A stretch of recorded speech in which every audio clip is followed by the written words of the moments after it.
want you to picture a time when you were in a room with a group of people.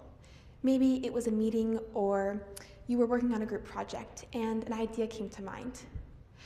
You almost said it, but then you looked around the room, did a quick calculation, and decided no. They'll think it's obvious, they'll think it's stupid, and someone else has definitely already thought of it.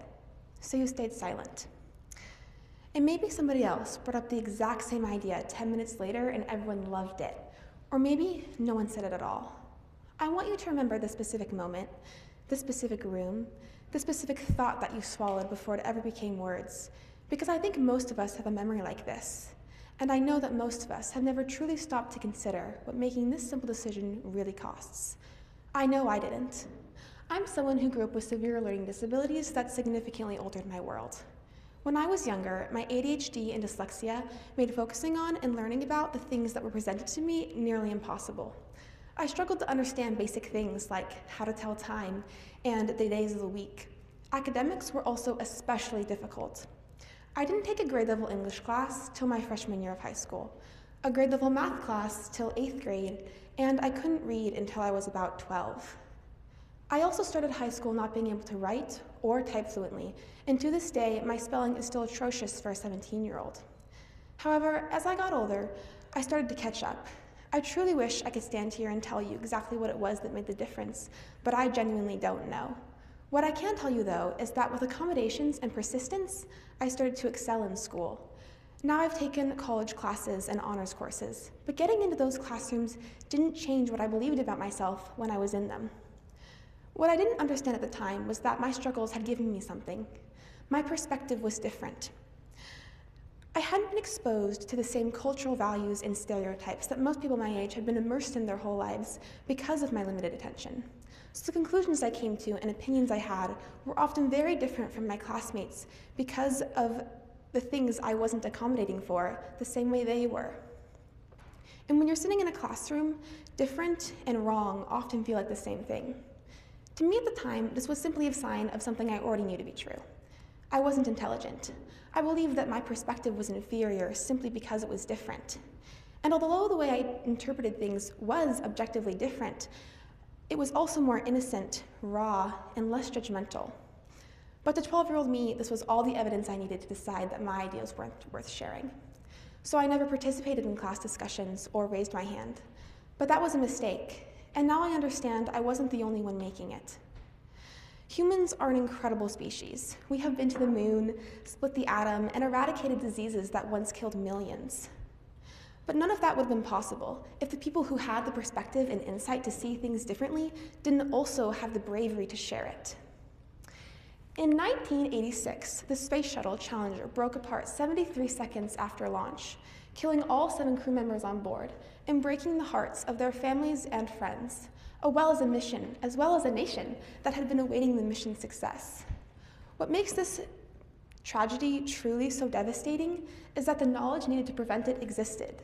Engineers at Morton Thiokol had warned NASA leadership the night before the launch that the freezing cold weather conditions forecasted for the launch day weren't going to allow a part of the rocket to function properly.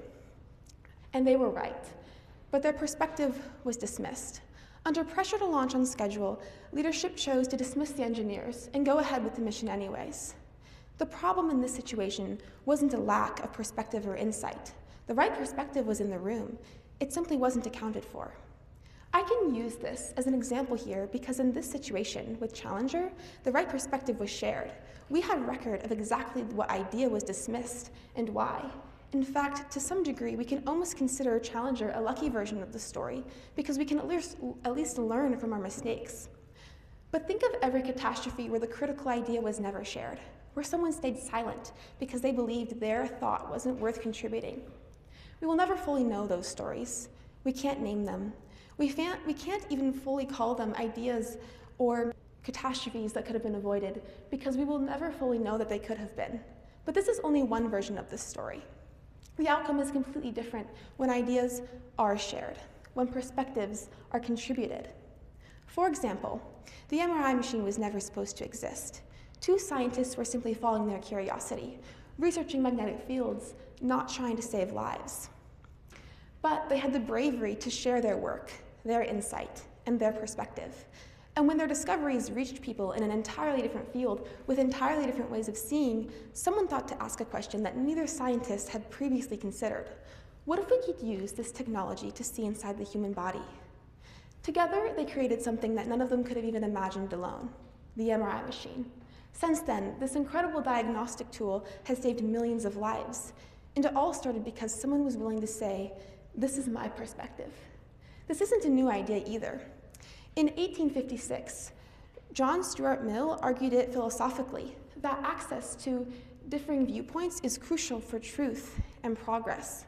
Also, in 2004, mathematician Scott Page proved it formally, that a diverse group of problem solvers will outperform a group of the individually, intellectually brightest minds. In his study, he found that sheer intelligence wasn't actually as useful as being able to see things from all perspectives. But despite all this evidence, we still haven't learned to act like it's true. Because sharing your perspective shouldn't simply be a courtesy we extend to others. It's also one of the most valuable tools we have ever found for solving problems. I know what it feels like to believe that your version of reality isn't worth sharing. I spent years convinced that the way I saw the world was somehow less valid than the way others did because of where I started. Because I learned to read later than my classmates. Because I spent years in rooms where people understood things that I didn't. But that didn't make my perspective any less valid. It simply made it different. I built a wall around my perspective, and I called it humility. But it wasn't humility, it was loss. Every group discussion that I sat out of, every project that I faded into the background of, was an idea that was never shared. And I was one person. Think of how many rooms have been shaped by this same silence, this same conformity, this same idea that different means wrong. Your perspective is one of the most valuable things you will ever have. The world you have constructed from everything you've experienced, every relationship you've had, every challenge you've faced, that data doesn't exist anywhere else. And without it, we will never truly reach our full potential. Remember that moment I asked you to think about at the beginning of this talk? That specific room, that specific thought that you silenced before ever allowing it to be shared? You stayed silent because you did the math and decided it wasn't worth the risk.